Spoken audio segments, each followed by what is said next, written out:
Welcome to day 135 of The Journey.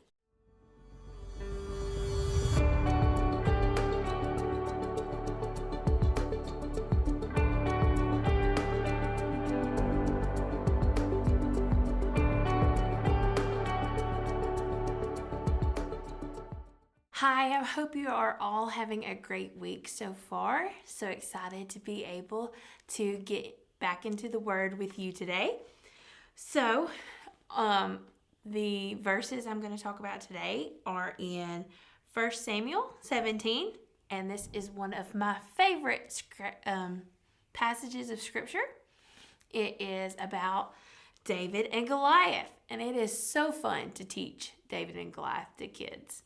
And it's so timely to remember that it doesn't matter if the world thinks you're qualified to do something. This story reminds us that God uses everyone.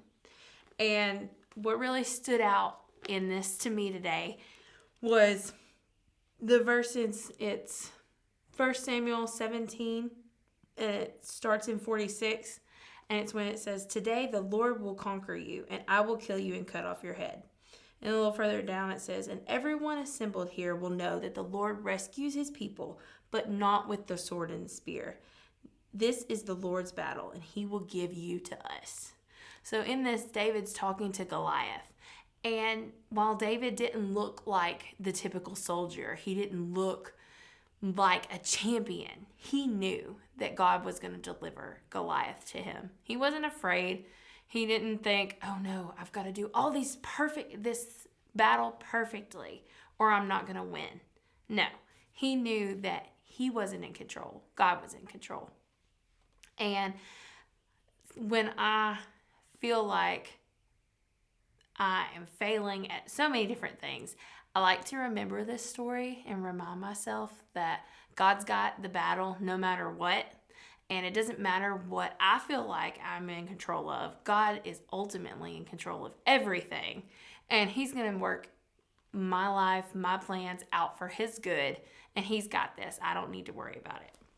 So that's in 1 Samuel. And then over here in Psalms 111, I think it's pretty cool that these go together on our reading today, because in 111:2 it says, "How amazing are the deeds of the Lord, and all who delight in him should ponder them. Everything he does reveals his glory and majesty. His righteousness never fails. He causes us to remember his wonderful works." So the fact that that went along with David and Goliath was super cool to me, because David did exactly what he said. He told Goliath, "I'm going to kill you, and it's not going to be with a sword and a spear." He killed him with a rock, and then he cut off his head. And that's just so cool to me, that the reminder that God will use anything, and he can use anything to his glory and his purpose. And we don't have to worry about the whys and the whats. If God tells us we're going to be able to do something, we're going to do it. It doesn't have to be like the world says it will be. He's going to make it happen.